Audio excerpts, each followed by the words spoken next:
Kako su prijatne prikladne reči. Zlatne jabuke u srebrnim sudovima jesu prikladno izgovorene reči.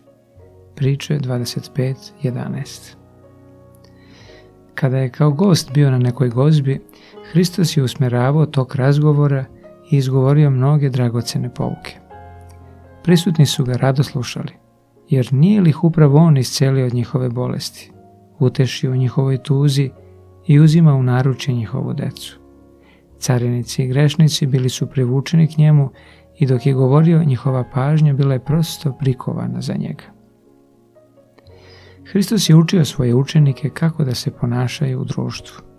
Upućivao ih je da su dužnosti i pravila društvenog života bitni isto tako kao i zakoni Carstva Božjeg. Primjerom ih je učio da na nekom javnom skupu ne treba da budu brzi i nametljivi da nešto kažu.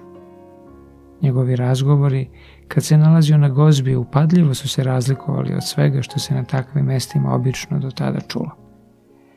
Svaka njegova reč bila je miris života za život. Njegove reči bile su zaista kao zlatne jabuke u srebrnim sudovima. Razgovarati sa Hristom, kakve li dragocjene pomisli. Takav razgovor je naše svakodnevno premudstvo. Kada su učenici koje je Hristos prve pozvao čuli njegove reči, oni su osjetili potrebu da budu s njim. Potrudili su se da ga pronađu i pošli su za njim. Bili su u neposrednom kontaktu sa njim u kući, za trpezom, u odaji, za tajnu molitvu i u otvorenoj prirodi. Bili su sa njim kao učenici sa učiteljem, primajući svakodnevno sa njegovih usana pouke o svetim istinama. Gledali su u njega kao što sluge gledaju svoga gospodara, služili su mu radosno i od sveg srca. S pravom treba pridavati veliki značaj svome druženju.